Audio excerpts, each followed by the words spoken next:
Welcome, everyone. I'm Steph Furo, owner of The Empowered Soul. I'm here with Miriam Hanson, and I am so excited for this conversation that we're about to have. It's going to be a treat for me, and I'm sure it will be a treat for you too. If you have any interest in this zone of like where science meets spirituality, and really just practically what can you do with this really cool information and with these really deep insights into how the mind and body work and how consciousness as a whole. If you know me and my work, you know that I'm always bringing you back to this place of self-empowerment and to really this soul deep connection with yourself, and this fits very beautifully within that territory. So I am really excited to introduce Miriam. I'm going to read a bio to give you some glimpse of what a special human she is, and that will continue to unfold as we're talking for sure. So, a native of Duluth, Minnesota, who lived away for 20 years, Miriam has been an active person all of her life. From triathlons to trekking through the Himalayas, from scuba cave diving to swift yoga flows, Miriam has found enjoyment in the yang pursuits of body movement. When Miriam took her first yin yoga class on the island of Roatan, Honduras, where she lived for 10 years, she intensely wept in the immense release that happened. It wasn't just some kind of deep ease in her body, it was also a spectacular unraveling of emotional tensions and some blocked up energy storehouses that had no language in the moment. Miriam began to study yin yoga with master teachers a few years later and has since obtained several certificates in yin yoga teacher training, as well as creating and leading her own yin yoga teacher training. What was revealed to Miriam in her body mind was the supreme consciousness of fascia, and her felt sense led her to a profound interest in studying fascia and its importance in healing trauma, stuck stress and tensions, as well as releasing repressed stories and memories. Today, Miriam specifically incorporates fascia release into every single one of her sessions and continues to explore fascia as consciousness. Welcome, Miriam. Thank you. Thank you so much, Steph. It's a real honor to be here to unpack this topic that is so relevant to every single person. It is. It is. And if there's someone who maybe hasn't heard this word fascia before, let's get to that because this is relevant to everyone. So, can you tell us what fascia is, and maybe even speak to this modality of yin yoga that you've really connected with as kind of an access point for working with that? Yeah, sure. Fascia is fascinating. I find it to be extremely underemphasized for the significance and relevance that it has. It's basically in the most reductive sense, it's connective tissue. And that's kind of this like funky way of saying it's basically everywhere in everything and connects everything together.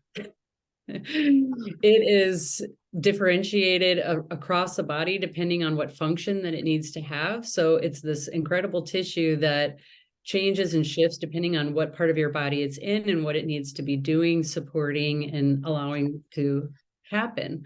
So it interpenetrates, surrounds, and connects multiple other tissues of the body. It is in part of all of the systems of your body. And it is kind of, you might think of it as like a spider webby suit that basically hugs all the muscles to the bones. It interpenetrates all of the muscles. It's in some cases described that 30% of muscle tissue is fascia, but then even those lines are further blurred. And it has been research has even been shown that it interweaves through bone tissue and out the other side. So it's this really lively, vibrant tissue that has its hyaluronic acid, or this fluid that flows through it, that the fluid itself is communicating through your body as it flows through the different lines of tissues. And it can change, and it doesn't have the same function or purpose or origin and insertion the way that we are often learn about muscles, that muscles are this is the latissimus dorsi, and it has these defining edges and boundaries and a connection and origin and an insertion, and it has this function. Well, across the latissimus dorsi, there are many folds and rivers of fascia that connect that particular differentiated tissue to the next and the next and the next to that. And along the way, it's this communication line through these fluids that create a system that works together. So it's really the communication system of the body of this that connects all our tissues to assist in like reaching for the glass and bringing it to your mouth and drinking, all the way from your brain giving the command, and that all of this travels through fascia. Wow. And I think you used the word underemphasized, but like as you describe that, that sounds to me like really important foundational knowledge about like how your body mind works. And so I love that we're talking about this and bringing forward this these really important and impactful insights. So just a couple things on what you described. I think you used the term bodysuit, and it made me think of some of the body tension I have experienced, where it's almost like I would describe it as if I'm wearing a bodysuit that's like two sizes too small. But what role does fascia have when it comes to like body tension, or really what I'm really asking is like how would someone experience their fascia or know like when you have touched that place? Yeah, sure. It has been said that if you were to take away the skin, which is considered to be the largest system in the body, the integumentary system, it is actually the fascia that would show the shape of your individual body. So the fascia itself would have the shape that you know and recognize as your shape. And because it is not limited, it's so integrated like a mycelium, like the interweaving system of fungus roots, and fungus lines that connect in the earth, that can connect and communicate your experience. Honestly, most of the time when you have something that hurts or is sore, it really is in your fascia. And so we might be like, I have my hamstrings are sore. This is a big one. So if you you're doing something in your body and you feel like you could pull a hamstring, but the area of your hamstrings are sore, a lot of that pain is actually located in, not like specifically in that big muscle meat, but rather in all of the connective tissue around that is responding to inflammation, that is shifting and changing because of dehydration or inflammation or soreness or overexertion.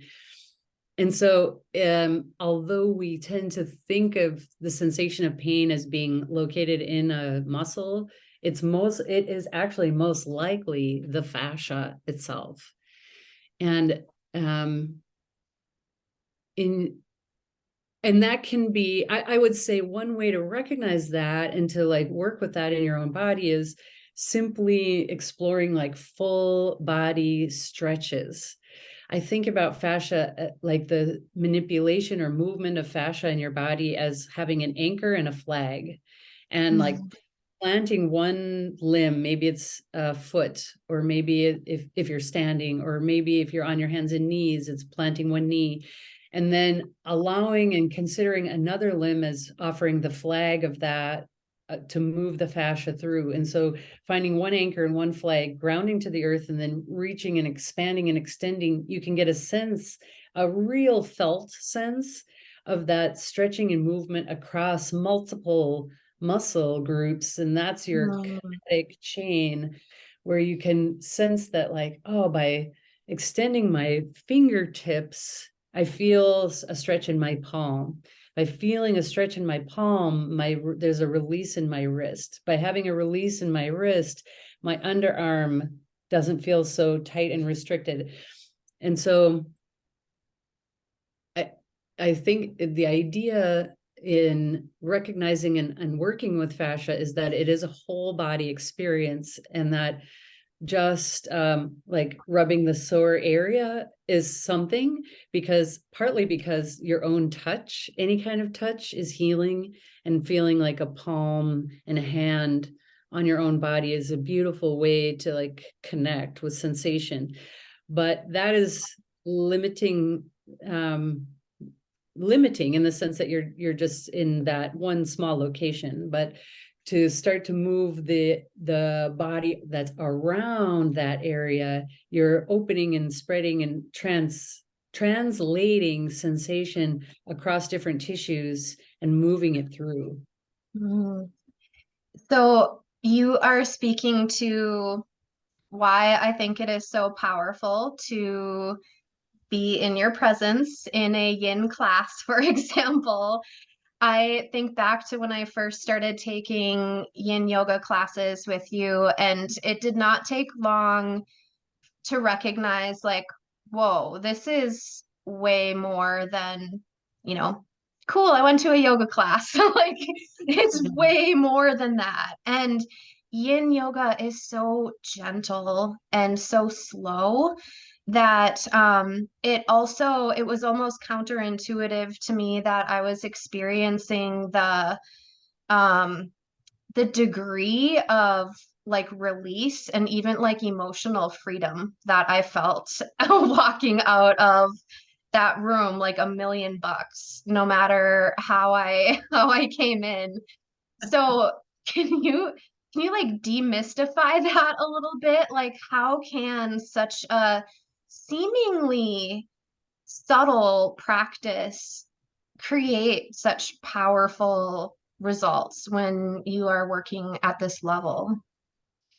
Yes, thank you for sharing your experience with that. And I feel that that experience is really ubiquitous, that a lot of people have that. And I feel from leading literally thousands of people in this practice over the last 13 years or so, since I really started doing it, there's several significant markers that explain that. One of the things I think, and primarily, and I bring this forward first, is just like it's that you're taking a giant pause in time. And for most folks, that is not something they do in any other way. Maybe people slow down to watch a movie. So there you have like a 2-hour pause, kind of, but your brain is always going and your eyes are stimulated. You're receiving a lot of stimulation. So really, when do you like take a whole hour where you're not moving very much, you're not taking in very much stimulus, and you're dedicating all of your awareness to just exactly how is my body responding to this very simple but not easy shape. So I think that's a big part of it, is that revolutionary concept of just stopping movement. And then pattern or connected to that is when the practice a lot of people find challenging, especially in the beginning, is because their mind is like, okay, I'm going crazy here. When are we going to move again? And then making that transition that, for different folks, it happens at different, after different amounts of time, to like the mind really accepting and I find it my work as a guide to like be a supporter, to like take the mind back into the body, to occasionally invite the mind, or you don't fight the mind, you invite the mind. So your train of consciousness, bring it in to the actual experience of the body, which the experience of the body is having, is not about radical movement, but radical stillness. And then I also think in that yin practice, what's happening is you are co-regulating with the other people in the room. And that's something that is, you wouldn't intellectually pick up on, but your nervous system and your vagus nerve you're co-regulating in the parasympathetic nervous system. And that is the community, the sense of community and connection in the vagus nerve is a part of that practice. So you have the support and the influence and the assistance of a whole room full of people that are doing the same thing. And so it's like exponentially increased the effect of that regulation. And I really, really realized this stuff during COVID, because I would do yin online, and I always had a lot of people that came into yin classes in the studios. And so when everything went online, that started with a lot of people coming like, oh, I need this practice, and coming in Zoom. And over time, part of why the attendance just got less and less and less, there's multiple reasons, but part of it is that community co-regulation is impossible through a virtual lens. And I wouldn't have really recognized that except for that opportunity. Wow, a big part of people being here is to be here with me and to like co-regulate with me as their guide, and then to co-regulate with the people around them, and everybody hearing the breathing. And these are all things that your intellect isn't tapping into. It's your body tapping into. It's your emotions and your spiritual, energetic sense that is so much deeper and vaster than what your mind is like. I'm making this little face like, do, do, do, I'm the mind, I'm in charge. I know And everything there is to know. I know, that's me, I'm the mind, I know. So yeah, I think those are all pieces. And then finally, the actual work of shifting sensation in your body and rehydrating these tissues that you get in your repetitive movements, and your fascia are always responding to load and what needs to be protected, what needs to be supported. And so whatever movements you have, the fascia is like differentiating within your body to support that. For example, you might notice, in an infant, there's just everything is super soft. It's just so soft and squishy and just kind of like,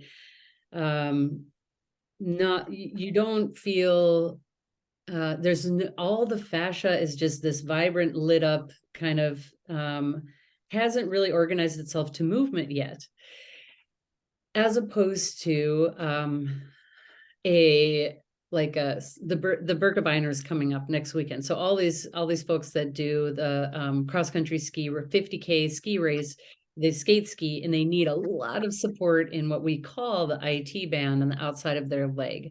So that's this long, wide swath of like really supportive tissue. And many, Gil Hedley and many other fascia research scientists and biologists and anatomists would argue that the IT band is just simply fascia that has a special name, a specific name, because it has organized itself in that way for a purpose. So their IT band is going to be rock hard, and it will be harder than another person's who doesn't, their movements don't need that much support on the side of their leg, the side of the hip, the side of the knee, because their movements don't follow in that path. So when you come into a yin yoga session, there's this opportunity for the fascia to be in a situation where you're holding these shapes for several minutes, not in a dynamic moving state where the fascia needs to be like, I got this, I'm okay, I got you, let's go. But rather, you are saying to your fascia, I got you, you can let go.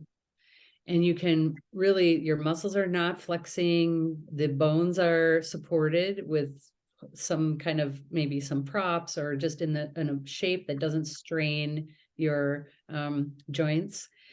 And then the fascia, through your breath, through the stillness, you're improving the hyaluronic acid fluid to travel through these tissues to improve the hydration. It's like if these tissues stuff, you might even think of them like if you have panes of glass stacked up on one on top of the other, and they don't, and they're just stacked there like that, and you try to move them, they're like, right, you can almost hear it or feel it, Yeah. like a fingers on the chalkboard kind of a thing, like, if they have a tiny little layer of water between them, they just will slide all over the place. So these are Right. like the layers of fascia, which are, I mean, they're so thin, they're so small that just even they start right underneath the skin and integrate with and interpenetrate through the skin and go down. And so there's just like hundreds of layers of fascia, even getting to your first, hard tissue bone. Gosh, that is so fascinating. And you shared that you had this very impactful introduction to yin yoga where you had this incredible release.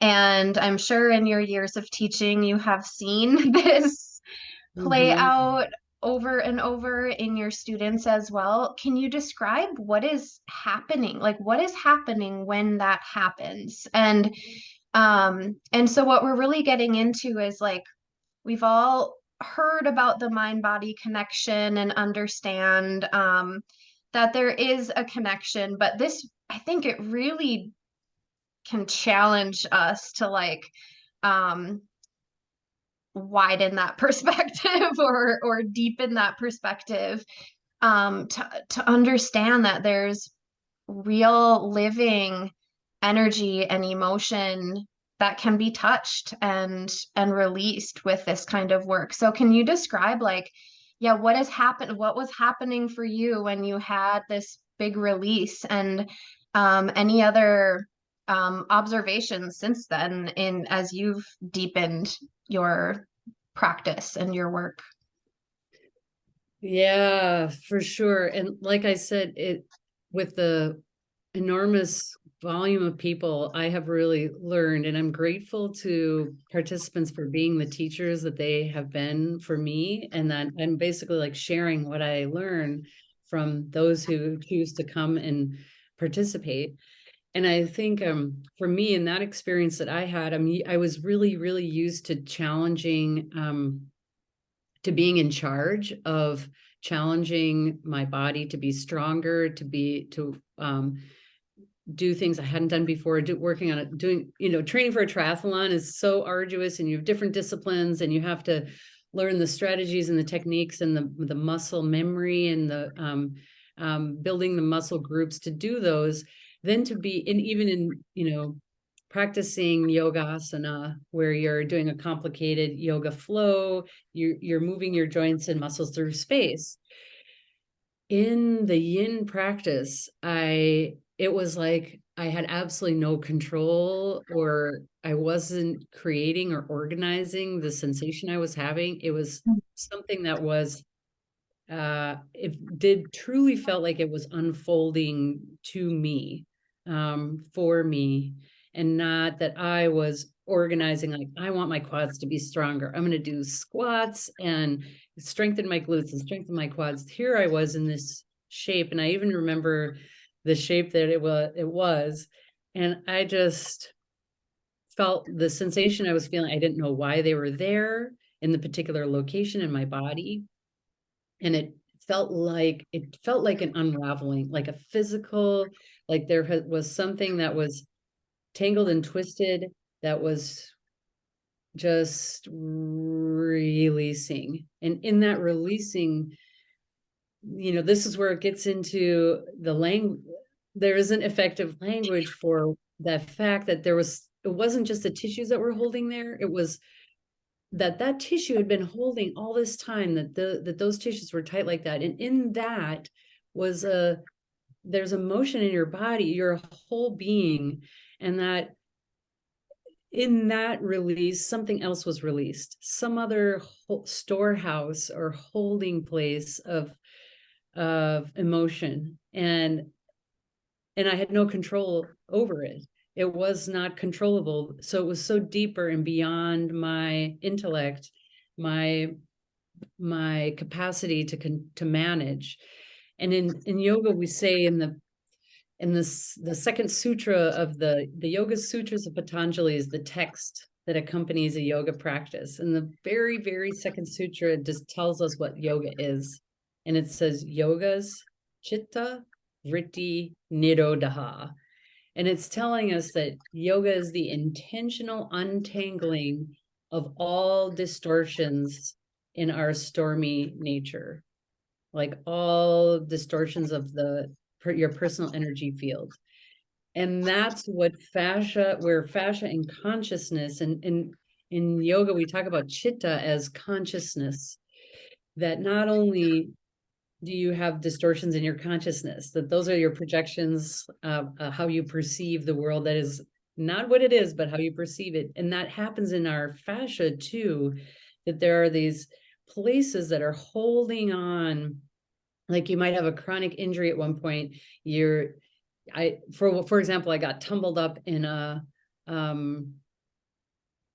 undertow trying to get back from a wave in Rio de Janeiro. And I had no idea. I'm from Duluth, like Lake Superior. There's no tides, there's no, big swells. And I had no idea how to get back in. And I got really like churned up in the barrel, and it was really painful. And I hurt my back really badly in that. And I still have a pelvic torsion to this day because the fascia is immediately assimilates around the location of injury to like make sure that you can function. And then your back heals, the muscles heal, the bones heal, but the fascia is still remembering that. So in that memory of the moment happening, the trauma of the moment, the emotions associated with that, there was a lot of fear, and like imagine the cortisol like raging through, and the fear trauma response that is in there too. It's locked into that moment, and it's living in your fascia, and it's still in your body as you carry on. Wow. That is so powerful. And it's reminding me of something I've heard you say in class before, which is, which I think just illustrates like this really beautifully, that we don't use let me make sure I get it right. We don't use the body to get into the pose. We use the pose to get into the body. And that is the purpose. Like, I'm going to make this shape not for the sake of making this shape and saying, look what I did. I nailed it. But for the sake of getting into the body, and to the degree that you're describing, where it's like, to this place where you're not in control, or you're not knowing exactly what's going to happen, or you're not prescribing for yourself exactly what you're going to do and what it's going to accomplish. It's really like this aspect of surrendering into it, and kind of allowing that unknown space of like discovery, or like exploration. And then there's this and this trust that like the body knows, like your energy itself is self-healing. Like it wants to move, it wants to heal, but it can get stuck in these different places. And so yeah, I think that's why this is all so powerful. And just to even like ground this even more, um, you know, thinking of fascia as this like vehicle of consciousness, like what do you think is one of the most practical things that someone could do with this information and kind of like trust their body or like use their body's innate wisdom and intelligence to kind of work in this space? Yeah, I was thinking about this. I think it really starts with um, beginning to really practice loving kindness on your own body, and um, to recognize that your body is your home. And so those places that, in the ways that you have been, that you feel disconnected from your body, that you've had things happen to you, or that you have a um, confusing or challenging relationship with your body, is the beginnings of understanding and practicing self connection. And some of those things can be really simple stuff, like in the sense of taking any moment in the day to maybe 2 minutes, maybe 5 minutes, to lay down on the floor and notice, where do I feel my body connecting to the floor? Can I feel, what do the soles of my feet feel like? Just asking simple questions about sensation and bringing yourself into a very like simple experience of sensation. What does the space between my toes feel like? So, so not necessarily expecting to have a huge mission or project or even a huge undertaking, but the very simple step of like, I'm going to spend some moments seeing what it's like to be in my body. And it may be that you're like, I don't know, I don't really feel that much. And then then you just um, be with that and breathe with that. And you might do things like just hugging yourself, just touching yourself with your own hands, making that initial practice of like, I acknowledge that my body is a place of memory and experience, that it's a place of joy and trauma and fears and joys. And I accept these pieces wholeheartedly. And even if you don't believe it, even if Yeah. you're not quite there with believing it, and we do practices in Qigong where you're just saying like, I am completely content. Even if you're not, you're working with like, what is it, the practice? What is the practice of being content? It's a practice. It's not a place you arrive, but it's a practice that you work with in that prevention, place. So I think that making those spaces for brief moments of checking in a very tangible way. Like, I'm sitting in this chair and my feet are on the floor and my back is on the chair. And what does my breath feel like? Where do I feel my breath? And how does my breath feel? And connecting to a few simple questions that you really concentrate your awareness around can be a first step to that, I would say. Hmm. That's beautiful. And it's really like it's kind of like practicing speaking the language of your body, or like being able to speak to and receive from your body, because it is this space of sensation, like we've been talking about. I'm reminded of Dr. Joe Dispenza says that thoughts are the language of the mind and feelings are the language of the body. So it's kind of like learning to speak a different language in a way, like to relate to yourself in that way, where you're you're perceiving information from sensations, from the felt experience, kind of like from the ground up in a way, rather than top down, like this is what this is what this means, and how our how we're used to thinking about something or interacting with something. Mhm. Yeah, unfortunately, the moment where Descartes decreed cogito ergo sum, I think, therefore I am, created an enormous rift right there between what is considered consciousness and what is considered body. And thought and body took a huge deviation and split. And we're still trying to like work our way back to like indigenous ways of knowing that there is no split there, that we are interconnected, interpenetrated. Like quantum physics teaches us that everything is made of everything else, and that it's all, we're all not, there's no empty space, that this is an illusion. We think this is empty space, but nothing is empty. There's nothing that's truly empty. And it may be formless, but yeah. Yeah, that's that's powerful. And I'm also reminded of what you were saying earlier about the anchor and the flag. Like moving your body. I mean, that's one really just beautiful way to explore and to discover, like, how am I? How do I feel? What is it like to do this and to then do that? Um, and I have found a lot of release in an intuitive movement practice.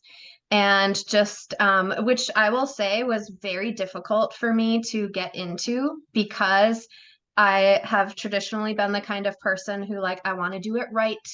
Give me the steps, give me the choreography, I'll learn it, I'll do it right. And so, and I am, you know, not traditionally very confident or comfortable with like dancing. So to just let my body loose, even in my bedroom, even in the dark, and even by myself, at first it was really weird. Like, what am I doing right now? Is this stretching? Is this dance? I don't really know what this is. But that is where like I discovered so much about myself through those movements and through just allowing my body to move and noticing that, like, I don't have to think about this. I'm already doing it. Like, my Yeah. body's just already doing it.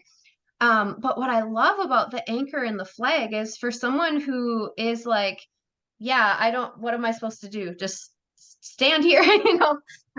That's kind of a like what a beautiful way to enter that intuitive movement, to think about, okay, I'm going to anchor my foot here or my knee here or my arm here.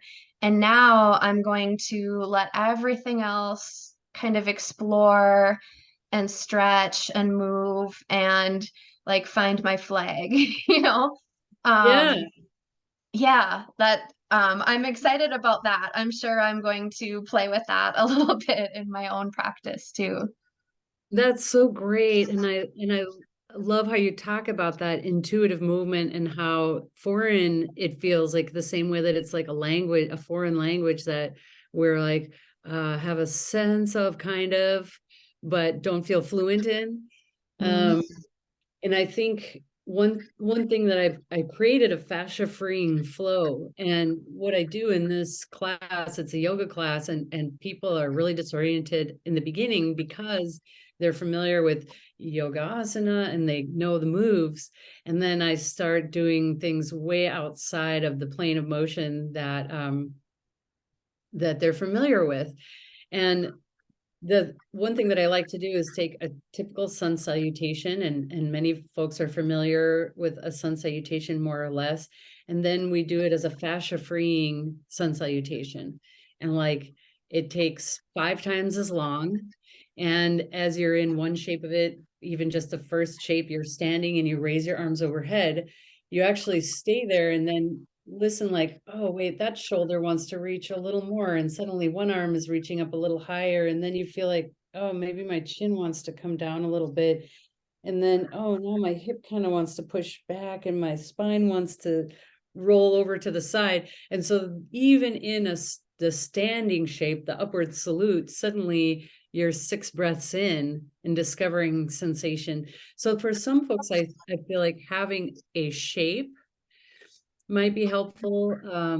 Like, okay, I'll do the sun salutation, but then maybe I'll pause for a little bit in the lunge and see if I want to go move my arms around or add in a twist to this lunge, or even as simple as coming to your hands and your knees. I often like to explore in on hands and knees, which we call Marjariyasana, which is big cat pose. And so I think about like embodying feline energy and like what would your favorite big cat do? Like their shoulders are going to move in different ways, and then they might lean forward to look and twist back to look behind. And so it's having a shape like hands and knees and just starting to use your joints or skeleton to move your tissues can be a way that all of a sudden you're like, oh, whoa, all of these things are kind of happening. If you loosen your mind's desire to do things right or to do things well, your body will start pointing you in the right direction. Yes. And I love what you were saying, and I just want to emphasize this focus of like um self-love, like self-compassion, just this relationship with yourself in this process, because that is what it's about. It's it's not about like, nailing the shape. It's about connecting with yourself in these deeper places, and releasing what doesn't serve, taking what does, integrating healing on a deeper level. And just what you said about like recognizing that your body is your home. I Mm-hmm. mean, that is like, yes, of course it is, but like, how often do we really approach ourselves that way and care for ourselves in that way? So, I think it's worth highlighting too, just because so many of us do naturally have complicated relationships with ourselves, or places, maybe the entire relationship, where we struggle to bring any kind of gentleness or compassion to our own experience or to our own performance. And so I just want to reiterate that that bringing that attitude, that energy to yourself, to your own practice as you're exploring these curiosities, like what do the soles of my feet feel like right now? And where am I feeling disconnected from this or from that? That it all be from that place um, of wholeness and connection with yourself. Yeah, and kindliness. One thing that I just in the just did a lot of Ayurveda study with Indu Aurora. She's absolutely amazing. And one little tiny thing we were talking about kind of just blew up for me like a light just exploding, where she was talking about when you crave sweets, and that in Ayurveda, you would look at that in this more holistic way. So we can look at it like, oh, I have a sugar addiction, and there's like an emotional component to that. And then there's also like white sugar and all the things with that, and it's comfort. But in Ayurveda, we would look at it from a much more whole person perspective.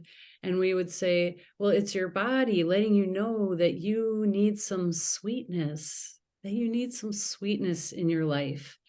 And what if you decided to offer yourself some sweetness, like you're going to go for a little walk and just say something sweet to yourself, like, I like you.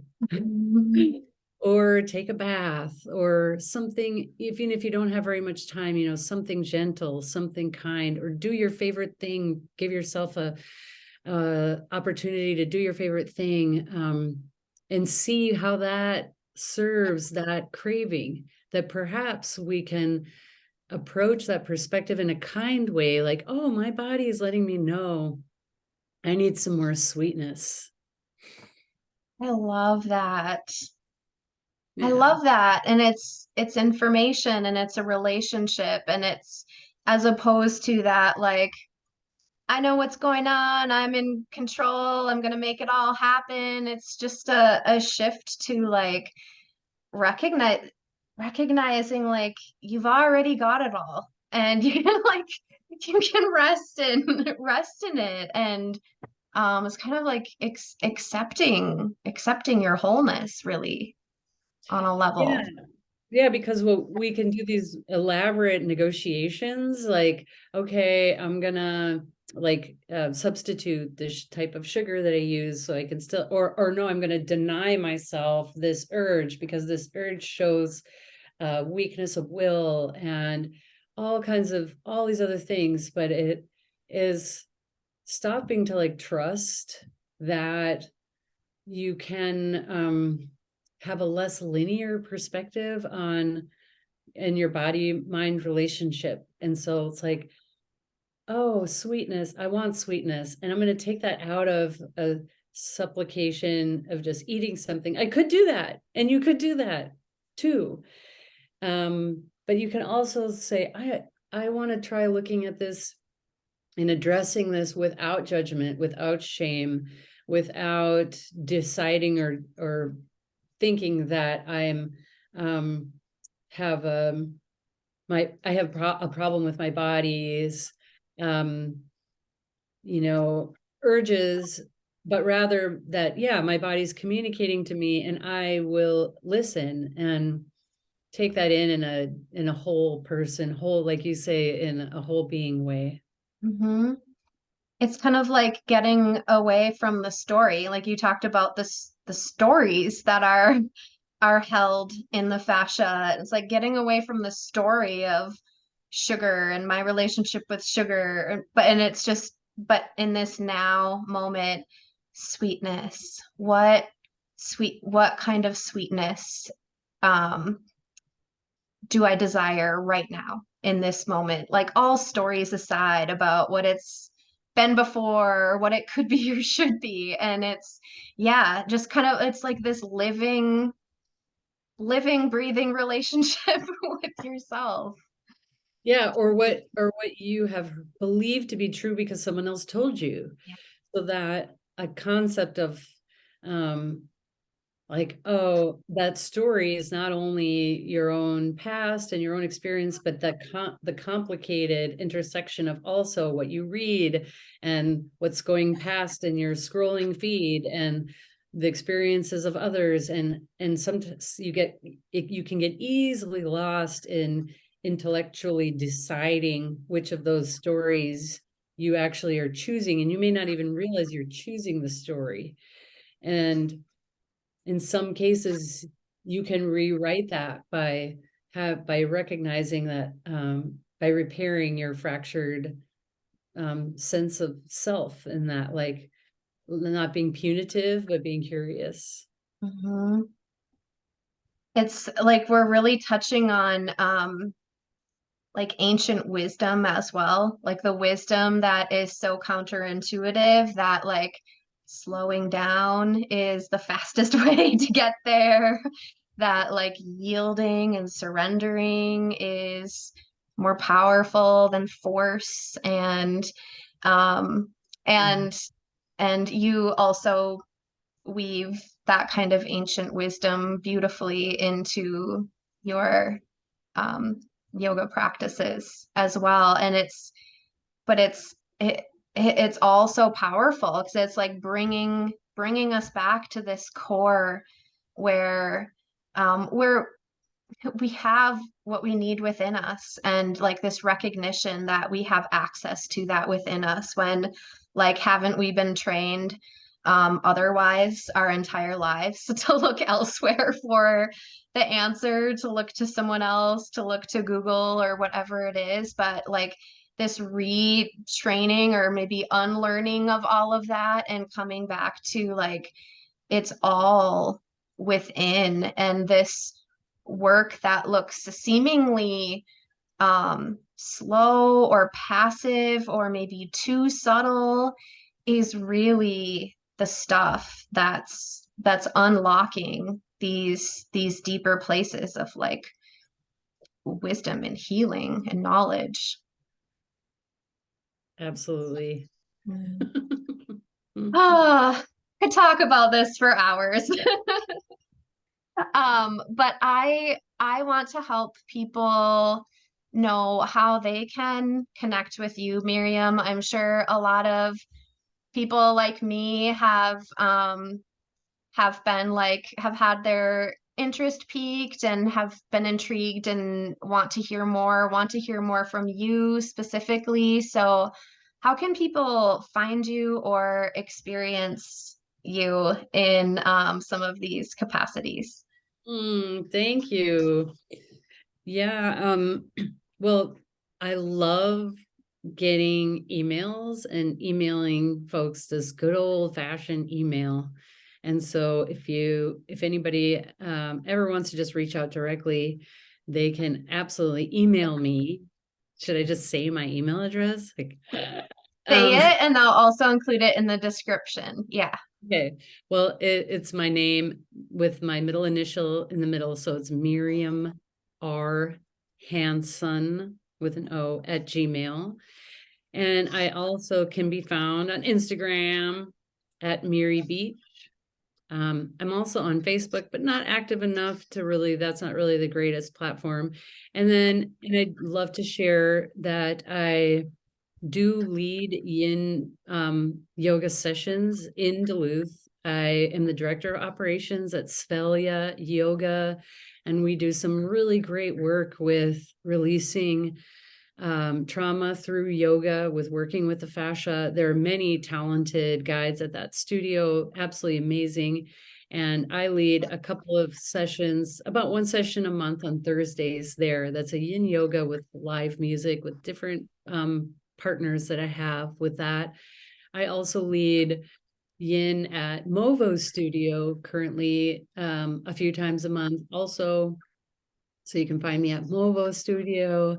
And sometimes I do sessions also with Runa Yoga. So I like to um, guide in different places and share what I have learned, and also continue learning from participants that bring forward what they have. I also do private sessions. So I have private clients. And if you're interested in working with me in that capacity, definitely email me and we can talk about that. I do in person and on FaceTime. So that's a way that I Ooh.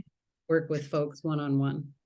That's awesome. And you do a good job of keeping people in your audience updated on what you have going on, because you mentioned you like to guide in different places around town. So if someone wanted to get on your email list and get those notifications of like, oh, next Thursday, she's going to be there, would emailing you be the best way to get connected with that too?